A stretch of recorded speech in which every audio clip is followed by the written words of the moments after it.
గద్దెలపై భక్తులకు వనదేవతల దర్శనం. మేడారం జాతరను సందర్శించిన గవర్నర్ సీఎం.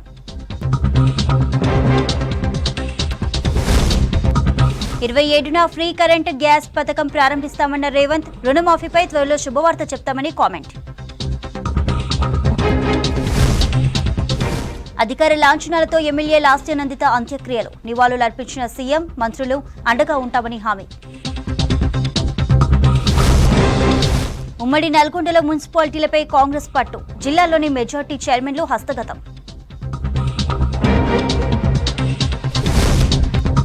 మార్చికి ముందే సుర్రుమంటున్న సూర్యుడు. సడన్ వెదర్ చేంజ్ తో జనం పరేషాన్.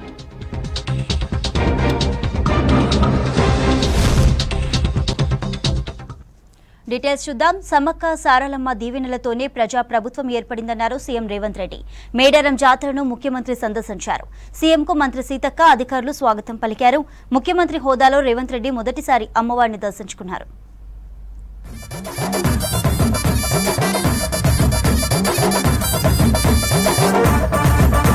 ముఖ్యమంత్రి హోదాలో తొలిసారి మేడారం జాతరను సందర్శించారు రేవంత్ రెడ్డి. అమ్మవార్లకు సీఎం నిలువెత్తు బంగారం సమర్పించారు. సీఎం కు మంత్రి సీతక్క, అధికారులు స్వాగతం పలికారు. సమ్మక్క సారలమ్మ దీవెనలతోనే ప్రజా ప్రభుత్వం ఏర్పడిందన్నారు ముఖ్యమంత్రి. 4 కోట్ల తెలంగాణ ప్రజలు సుఖ సంతోషాలతో ఉండాలని వనదేవతలను కోరుకున్నానని తెలిపారు సీఎం. ముఖ్యమైన ఏ కార్యక్రమమైనా ఇక్కడి నుంచే మొదలు పెట్టామన్నారు. హాత్ సే హాత్ జోడో యాత్ర ఇక్కడి నుంచే ప్రారంభించినట్లు చెప్పారు ముఖ్యమంత్రి రేవంత్. పోయిన సంవత్సరం ఫిబ్రవరి 6, 2023 నాడు హాత్ సే హాత్ జోడో కార్యక్రమాన్ని కూడా ఇక్కడి నుంచే మేము ప్రారంభించడం జరిగింది.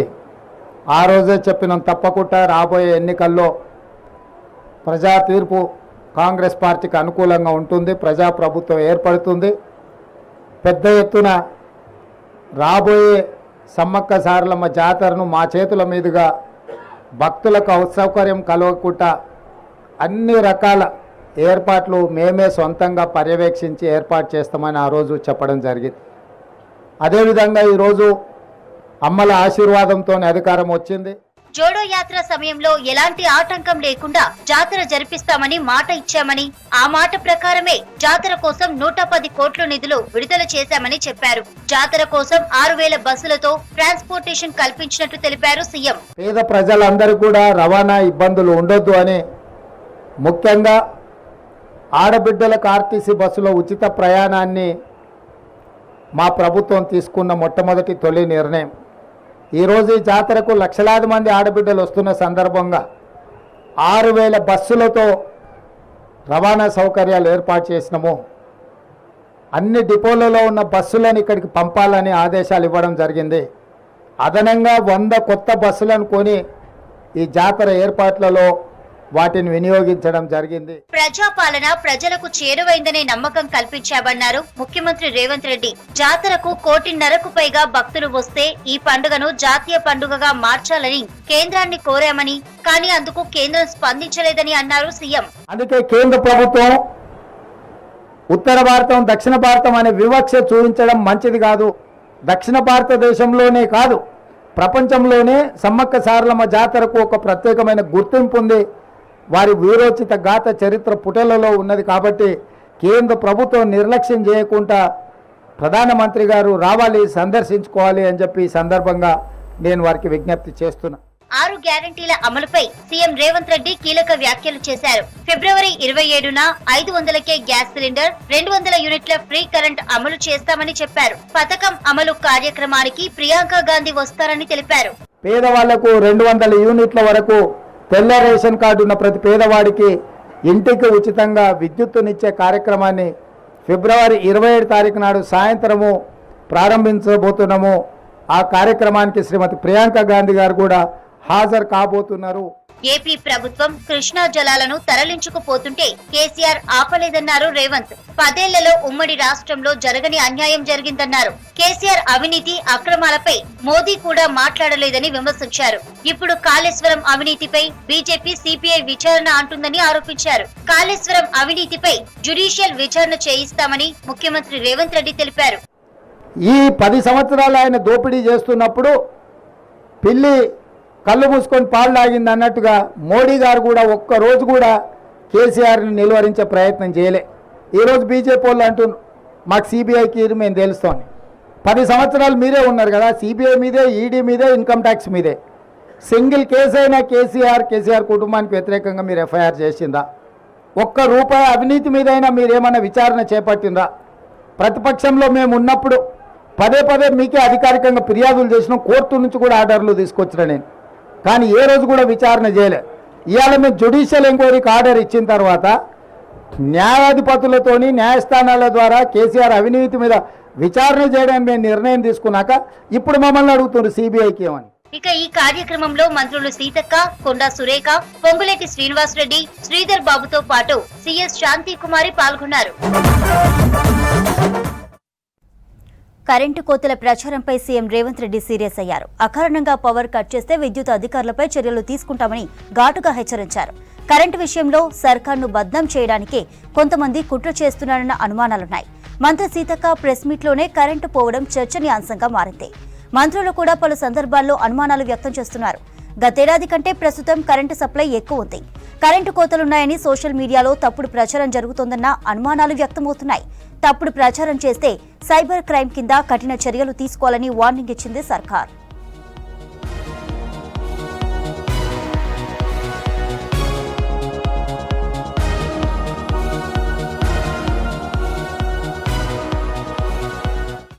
ఖమ్మం ప్రధాన ఆసుపత్రిలో వైద్య సదుపాయం కరువైంది. మెడికల్ కాలేజీకి అనుసంధానించబడిన ఈ హాస్పిటల్లో చాలా విభాగాల్లో డాక్టర్లను కేటాయించలేదు.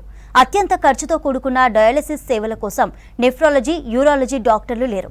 కార్డియో విభాగంలో ఉన్న డాక్టర్ డిప్యూటేషన్ రద్దు కావడంతో వెళ్లిపోయారు. న్యూరో విభాగానికి డాక్టర్ని కేటాయించకపోవడంతో సామాన్య ప్రజలు ఇబ్బందులు పడుతున్నారు.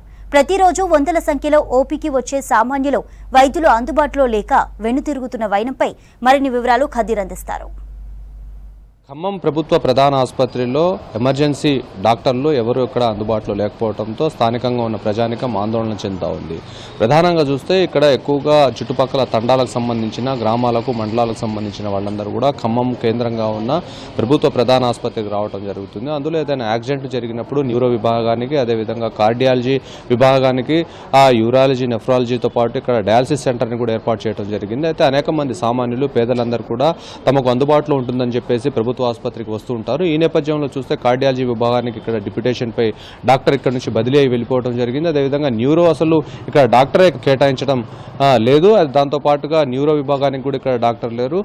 డయాలసిస్ చేసేవాళ్ళు ఇక్కడ లేకపోవడంతో సామాన్య ప్రజానికం తీవ్ర ఇబ్బందులు ఎదుర్కొంటా ఉంది. సామాన్య ప్రజలకు ఎవరికైనా కిడ్నీ సంబంధిత సమస్యలు వచ్చినప్పుడు, నెఫ్రాలజీ, యూరాలజిస్ట్కి సంబంధించిన సమస్యలు తలెత్తినప్పుడు దానికి ఎక్కువగా ఖర్చు పెట్టాల్సి ఉంటుంది. సామాన్య ప్రజలందరూ కూడా దాన్ని ఖర్చు భరించే పరిస్థితి ఉండదు కాబట్టి గవర్నమెంట్ హాస్పిటల్ని ఎక్కువగా నమ్ముకుంటారు. ఈ నేపథ్యంలో ఇక్కడ ఉండాల్సిన డాక్టర్లు లేకపోవడంతో స్థానికంగా ఉన్న ప్రజానికం ఆందోళన చెందా ఉంది. దాదాపుగా కోట్ల రూపాయలు వెచ్చించి హాస్పిటల్ని దీన్ని రీకన్స్ట్రక్షన్ చేయడం జరిగింది. దాంతో పాటు ఇక్కడ అనేక రకాల కోట్ల రూపాయల నిధులు వెచ్చించి ఇక్కడ అనేక సదుపాయాలతో కూడిన మిషనరీని కూడా ఇక్కడికి తీసుకురావడం జరిగింది. దాంతో ఇక్కడ అన్ని సౌకర్యాలతో కూడిన మెరుగైన వైద్య చికిత్స జరుగుతుందని చెప్పేసి దీనికి సంబంధించి 2 సార్లు అవార్డు కూడా రావడం జరిగింది. ఈ నేపథ్యంలో ఈ 3 విభాగాలకు డాక్టర్లు లేకపోవడంతో ప్రజానికం ఆందోళన చెందుతున్న పరిస్థితి కనిపిస్తూ ఉంది. కార్డియాలజీ విభాగానికి వెళ్ళినట్లయితే ఖమ్మం నగరంలో డాక్టర్లు కూడా సరిగా లేకపోవడంతో కార్డియాలజీ విభాగానికి ఈసీజీ దగ్గర నుంచి మొదలుకుంటే టుడీ ఎకో వరకు కూడా అన్ని రకాల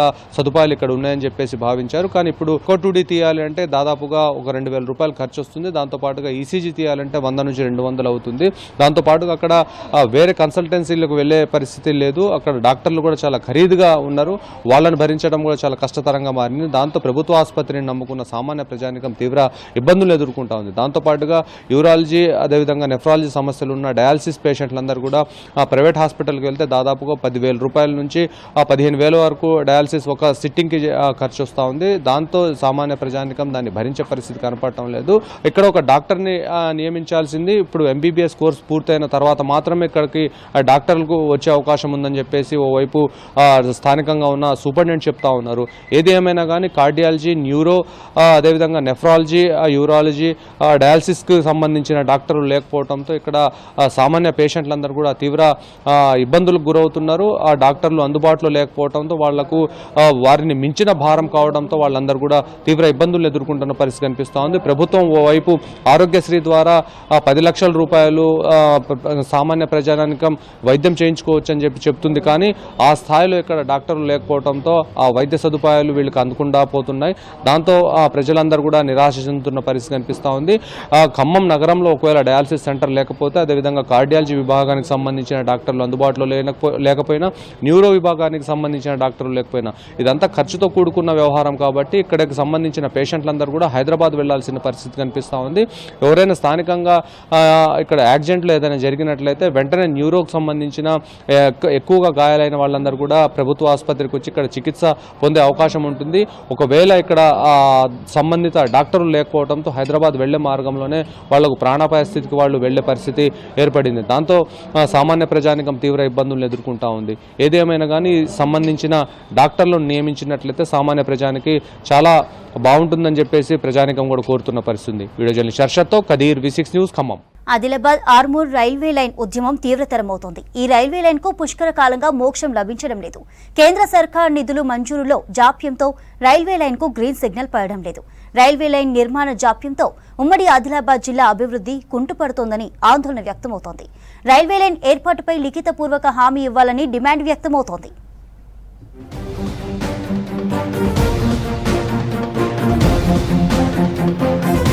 ఆదిలాబాద్ ఆర్మూర్ రైల్వే లైన్ కు ఈ బడ్జెట్ లో గ్రీన్ సిగ్నల్ పడలేదు. 2 నెలల్లో జరగనున్న లోక్సభ ఎన్నికల్లో రైల్వే లైన్ ఏర్పాటుకు లిఖిత పూర్వక హామీ ఇవ్వాలని రైల్వే లైన్ సాధన సమితి డిమాండ్ చేస్తోంది. గత లోక్సభ ఎన్నికల్లో రైల్వే లైన్ ఏర్పాటు చేస్తామని బీజేపీ హామీ ఇచ్చింది. కానీ 5 ఏళ్లుగా ఆదిలాబాద్ ఆర్మూర్ రైల్వే లైన్ ఎక్కడ వేసిన గొంగలి అక్కడే అన్న చందంగా మారింది. జిల్లా రవాణా అభివృద్ధితో ముడిపడిన ఆదిలాబాద్ ఆర్మూరు రైల్వే లైన్ జాప్యంపై అఖిలపక్షం రైల్వే సాధన సమితి ఆగ్రహం వ్యక్తం చేస్తోంది. దీంతో ఆందోళనలు తీవ్రతరమవుతోంది. ఆదిలాబాద్ నిర్మల్ జిల్లాలో రైల్వే సాధన సమితి ఆధ్వర్యంలో ఆందోళనలను నిర్వహిస్తోంది. ఆదిలాబాద్ నుండి ఆర్మూర్ రైల్వే లైన్ ఈ ఉద్యమం ఇవాళ 34 రోజులైంది. కావున ఇప్పటిదాకా గవర్నమెంట్, కేంద్ర గవర్నమెంట్ అయినా కానీ, రాష్ట్ర గవర్నమెంట్ అయినా కానీ స్పందించకపోవడం బాగా చాలా దురదృష్టం కారణం ఇది. ఇంకా ఈ ఆదిలాబాద్ జిల్లాలో వెనుకబడిన జిల్లా కాబట్టి ఈ జిల్లాలో ఎటువంటి సౌకర్యాలు లేవు. మాకు ఏ ఉపాధి లేదు. ఎప్పటిదాకా మేము ఇట్లనే బతకాలా? ఎప్పుడు చూసినా ఏ ఉద్యమం పుట్టినా ఆదిలాబాద్ జిల్లా నుంచే పుడుతుంది కానీ ఏ జిల్లాలకు వెళ్ళి పుట్టది. కానీ మాకే తిండికి పరేషాన్ అవుతాం. ప్రతిదానికి మేము స్ట్రగల్ అవుతున్నాం. కాబట్టి కేంద్ర ప్రభుత్వం ఎంత త్వరలో అయితే అంత త్వరలో మాకు న్యాయం చేయాలా. 2011లో అప్పటి యూపీఏ సర్కార్ ఆదిలాబాద్ ఆర్మూర్ రైల్వే లైన్ ఏర్పాటుకు ప్రతిపాదనలు సిద్ధం చేసింది. 1050 కోట్లతో 136 కిలోమీటర్లు రైల్వే లైన్ బడ్జెట్ రూపొందించారు. గుడిహత్నూర్, ఇచ్చోడ, నేరడిగొండ, నిర్మల్, ముప్కాల్, బాల్కొండ మీదుగా ఆర్మూర్ వరకు రైల్వే లైన్ ఏర్పాటుకు డిపిఆర్ తయారు చేశారు. కేంద్ర రైల్వే శాఖ బృందం ఆర్మూర్ ఆదిలాబాద్ రైల్వే లైన్ పై సర్వే చేసింది. నిర్మల్ నుంచి ఆదిలాబాద్ ఘాట్ ఏరియాతో బడ్జెట్ రెట్టింపు అవుతుందని రైల్వే శాఖకు నివేదిక సమర్పించింది. 2011వ సంవత్సరం నుంచి 2019 జనవరి వరకు సర్వేలు పూర్తి చేశారు. 4 అసెంబ్లీ నియోజకవర్గాలు, 2 పార్లమెంట్ నియోజకవర్గాలకు రైల్వే రవాణా సౌకర్యాలు విస్తృతమవుతాయని భావించారు. కానీ రైల్వే లైన్ కు నిధులు మంజూరు కాలేదు. ప్రధానమైనటువంటి పార్టీలు స్పందించకపోవడానికి ప్రజలు గుర్తించవలసినటువంటి అవసరం ఉన్నది. ముఖ్యమైనటువంటి పాత్రలో బీఆర్ఎస్ నాయకుడు ఈ ఆర్మూర్ ఆదిలాబాద్ రైల్వే లైన్ పనులు, ఈ టెక్నికల్ శాంక్షన్ కానీ, ఈ ఉద్యమాలకు నిర్వీర్యం చేసే పని కానీ, అక్కడనే మెదక్ జిల్లాలోనే కారిడార్ని వేసుకునే పనిలో అతను ఉన్నాడు. అదేవిధంగా రైల్వే లైన్ మొత్తము ఆయనకు సంబంధించినటువంటి భూములు, బినామీల పేరు మీద ఉన్నటువంటి భూములు, ఇవన్నిటి కూడా రైల్వే మొత్తం పట్టాలు వస్తున్నాయి. ఈ నెల 1న బడ్జెట్ లో ఆదిలాబాద్ ఆర్మూర్ రైల్వే లైన్ కు గ్రీన్ సిగ్నల్ పడలేదు. మరోసారి ఈ రైల్వే లైన్ పై నిర్లక్ష్యం కనిపించింది. రైల్వే లైన్ ఏర్పాటుకు 2011 నుంచి 2019 వరకు సర్వేలు చేపట్టారు. రైల్వే లైన్ పనులకు 13 ఏళ్లుగా మంజూరు చేయడం లేదు. 2014లో తెలంగాణ రాష్ట్రం ఏర్పడడంతో రైల్వే ప్రాజెక్టులు, రైల్వే లైన్ ఏర్పాటు అంశాలు స్లో అయ్యాయని ఆరోపణలున్నాయి. గత 8.5 ఈ రైల్వే లైన్ ఏర్పాటుకు బీఆర్ఎస్ పాలకులు ప్రతిపాదనలు పంపడం లేదనే అభియోగాలున్నాయి. గత 9.5 కేసీఆర్ సర్కార్ రైల్వే లైన్ల విస్తరణలో విఫలమైందని అంటున్నారు. కేంద్రం నుంచి బడ్జెట్ వచ్చే రైల్వే ప్రాజెక్టులను కావాలనే కేసీఆర్ సర్కార్ జాప్యం చేస్తుందనే విమర్శలు ఉన్నాయి.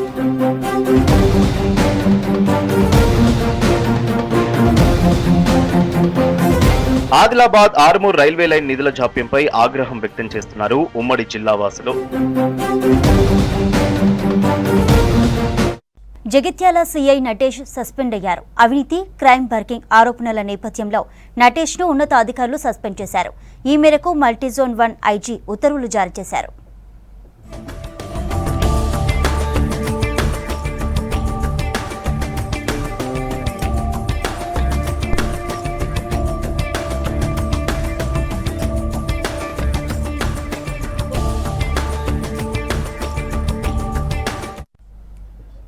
మార్చి నెల రాకముందే బాణుడి ప్రతాపం కనిపిస్తోంది. తెలంగాణ రాష్ట్రంలో కొన్ని ప్రాంతాల్లో వారం రోజులుగా 36 డిగ్రీల ఉష్ణోగ్రతలు నమోదవుతున్నాయి. మరికొన్ని చోట్ల వెదర్ డిఫరెంట్గా ఉంది. తెల్లవారుజామున చలి పెడుతోంది. ఉదయం 10 దాటితే చాలు బాణుడు ప్రతాపం చూపిస్తున్నాడు. ఒక్కసారిగా మారిన వాతావరణంతో ప్రజలు ఉక్కిరిబిక్కిరవుతున్నారు.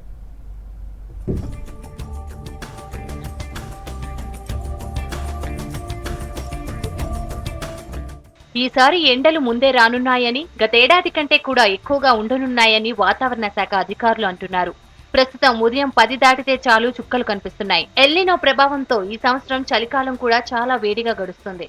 చలికాలం కంప్లీట్ అవ్వడానికి ఇంకా 10 రోజుల సమయం ఉన్నప్పటికీ వాతావరణం మాత్రం వేడిగా మారుతుంది.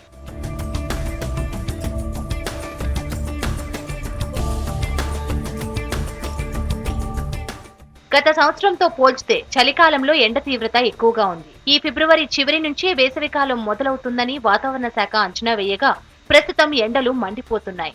గతం కంటే ఈ వేసవిలో ఎక్కువ ఎండ ప్రభావం ఉండనుందని నిపుణులు హెచ్చరిస్తున్నారు. మామూలుగా మార్చి నెల మధ్య నుంచి సమ్మర్ ఎఫెక్ట్ మొదలవుతుంది. కానీ ఈ సంవత్సరం నెల ముందు నుంచే సుర్రుమంటోంది.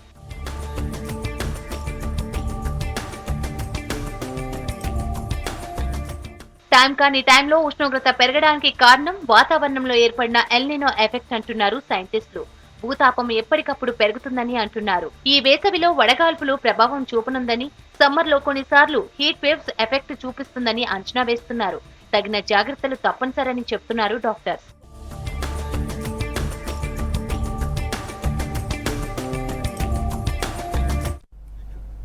గత బీఆర్ఎస్ ప్రభుత్వం ఎంతో ప్రతిష్టాత్మకంగా పేద దళిత కుటుంబాలకు దళిత బంధు పథకాన్ని ప్రవేశపెట్టింది.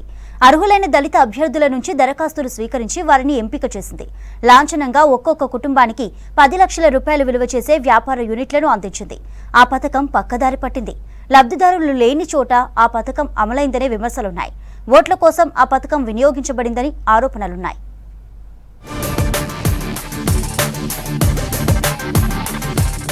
గత ప్రభుత్వం లాంచ్ చేసిన దళిత బంధు పథకం పక్కదారి పట్టినట్లు విమర్శలు వినిపిస్తున్నాయి. భద్రాచలం పట్టణంలో మొత్తంగా 22 మంది లబ్ధిదారులు దళిత బంధు పథకం కింద లబ్ధి పొందారు. వివిధ యూనిట్లకు 10 లక్షల చొప్పున వారి వారి ఖాతాల్లో జమ అయ్యాయి. మొత్తం 22 మంది లబ్ధిదారులు 10 నుంచి 15 మంది లబ్ధిదారులు తమకు కేటాయించిన వ్యాపార యూనిట్లను ఎత్తేశారు. అసలు వారు పెట్టిన చోట యూనిట్ వ్యాపారాలు లేకుండా పోయాయి. మరొకరైతే మినీ సూపర్ బజార్ అని చెప్పి ప్రారంభించిన రోజే ఉన్న బ్యానర్ ని చుట్టేసి ఇదేనా మినీ సూపర్ బజార్ అని చెప్పడం విడ్డూరంగా అనిపించింది.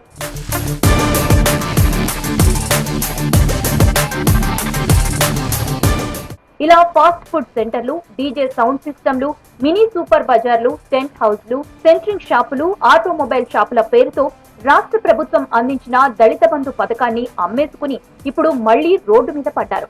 మరికొందరైతే ఎస్సీ కార్పొరేషన్ స్కీమ్లలో ఇప్పటికే లబ్ధిదారులుగా ఉండి మళ్లీ దళిత బంధు పథకాన్ని సొమ్ము చేసుకుంటున్నారనే ఆరోపణలున్నాయి. తెలంగాణ ప్రభుత్వం ప్రతిష్టాత్మకంగా దళితులకు ఆర్థిక అభివృద్ధి కోసం, దళితుల అభ్యున్నతి కోసం ఇచ్చినటువంటి దళిత బంధులో నిర్లక్ష్యం, అవినీతి కనిపిస్తుంది. ఎవరైతే లబ్ధిదారులు ఉన్నారో వాళ్ళకి ఇచ్చినటువంటి యూనిట్లు ఒక్కటి కూడా వాళ్ళు ఇచ్చినటువంటి ఎక్కడైతే చూపించారో ఆ మార్కులలో ఎక్కడ కూడా సాపులు లేవు. కొంతమంది స్వార్థపరుల వల్ల అసలైనటువంటి మాలాంటి నిరుపేదలైనటువంటి నిరుద్యోగులైనటువంటి వారికి ఈ దళిత బంధు రాకపోవడం వల్ల చాలా ఇబ్బందులు పడుతున్నారు. వచ్చినటువంటి వాళ్ళు కమిషన్లు తీసుకొని కనీసం షాపులను ఏర్పాటు చేయకపోగా ఆర్థిక నష్టానికి కారణమైనటువంటి కొంతమంది రాజకీయ నాయకులు, కొంతమంది స్వార్థపరులను ప్రోత్సహిస్తున్నటువంటి ప్రభుత్వ అధికారులను ఎమ్మటే సస్పెండ్ చేయాలని మేము విజ్ఞప్తి చేస్తున్నాం. లబ్ధిదారులకు పంపిణీ చేసిన యూనిట్లను అధికారులు 6 నెలలకోసారి పరిశీలించాల్సి ఉంది. కానీ అధికారులు అవేమీ పట్టించుకోవడం కానీ చర్యలు తీసుకోవడం కానీ చేయలేదు. గత ప్రభుత్వం ఖజానా నుంచి అనర్హులకు నగదు అప్పచెప్పి అర్హులను సైట్ చేసిందనే విమర్శలు ఉన్నాయి. అర్హులైన వారు మరో దఫా పంపిణీలో తమకు దళిత బంధు యూనిట్లు వస్తున్నాయని 1000 కళ్లతో ఎదురు చూస్తున్నారు. ఇదంతా బీఆర్ఎస్ నేతలు అధికారులకు తెలిసే జరిగిందని దళితులు ఆరోపిస్తున్నారు. మొదటి విడత దళిత బంధులో భద్రాచలం మండలానికి 22 మందిని ఎంపిక చేయడం జరిగింది. ఆ 22 మంది లబ్ధిదారులు తమకు ఇష్టమైన యూనిట్లు ఏర్పాటు చేసుకోవడానికి దాదాపుగా ప్రభుత్వం వారి అకౌంట్ లో 10 లక్షలు వేయడం జరిగింది. ఏదైతే యూనిట్ పెట్టిన షాపులు ఉన్నాయో ఆ షాపులు ఈ రోజు లేవు. దాదాపుగా టెంట్ హౌస్ గానీ, ఎలక్ట్రికల్ షాపులు గానీ, ఫాస్ట్ ఫుడ్ సెంటర్లు గానీ ఇతరత్ర ఏవి కూడా ఈ రోజున భద్రాచలం పట్టణంలోని 22 మంది లబ్ధిదారుల్లోని దాదాపుగా 10 నుంచి 15 మంది ఈ రకంగా వారికి వచ్చిన వస్తువులను అమ్ముకోవటం జరిగింది. ఈ రోజు ఆ యూనిట్లు నడవట్లేదు. అధికారుల పర్యవేక్షణ లేకపోవటం వల్ల ఈ రోజున మరి ఆ దళిత బంధు పథకం ఏదైతుందో నీరుగారిపోయింది. దళిత బంధు పథకాన్ని దగా చేసి సొమ్ము చేసుకుని అర్హులను రోడ్డున పడేసిన వారి వివరాలు సేకరించి వారి మీద కఠిన చర్యలు తీసుకోవాలని దళితులు కోరుతున్నారు. ఇలా కేవలం భద్రాచలంలోనే కాదు, రాష్ట్ర వ్యాప్తంగా ఇదే తంతు జరుగుతుంది. అధికార యంత్రాంగం అప్రమత్తమై యూనిట్లను మాయం చేసిన వారిపై కఠిన చర్యలు తీసుకోవాలని కోరుతున్నారు. లేకుంటే జిల్లా వ్యాప్తంగా దళితులంతా ఉద్యమిస్తామని హెచ్చరించారు. మినీ మేడారంగా పిలుచుకునే వీణవంకలో సమ్మక్క సారక్క జాతర అంబరాన్నంటింది. స్థానిక సంప్రదాయ ఆచారాలతో అమ్మలకు భక్తులందరూ మొక్కులు చెల్లించుకున్నారు. 3 రోజులు జాతరను ఘనంగా నిర్వహిస్తారు. 48 ఏళ్లుగా ఏటేటా భక్తులు వేల సంఖ్యలో పెరిగి వీణవంక సమ్మక్క సారక్క జాతర మినీ మేడారంగా మారింది. 1976లో వీణవంక జాతర మొదలైంది. ప్రముఖ పారిశ్రామికవేత్త ఎస్టీవీ సీఈఓ పాడి ఉదయానంద రెడ్డి తాత దివంగత పాడి సుధాకర్ రెడ్డి తమ సొంత భూమిని జాతర కోసం ఇచ్చారు. మొదట పాడి సుధాకర్ రెడ్డి చేతుల మీదుగా ప్రారంభమైన జాతర ఆ తర్వాత పాడి రామకృష్ణారెడ్డి, దివంగత పాడి జితేందర్ రెడ్డి, ప్రస్తుతం ఉదయానందన్ రెడ్డి ఆధ్వర్యంలో ఎలాంటి ఆటంకం లేకుండా 4 దశాబ్దాలుగా కొనసాగుతోంది. రానున్న రోజుల్లోనూ జాతరను వైభవంగా జరుపుతామన్నారు ఎస్టీవీ సీఈఓ పాడి ఉదయానందన్ రెడ్డి. పాలక వర్గంతో పాటు పోలీసులు, రెవెన్యూ సిబ్బంది, వాలంటీర్ల కృషితో జాతర సక్సెస్ అయిందన్నారు ఎఫ్టీవీ సీఈఓ.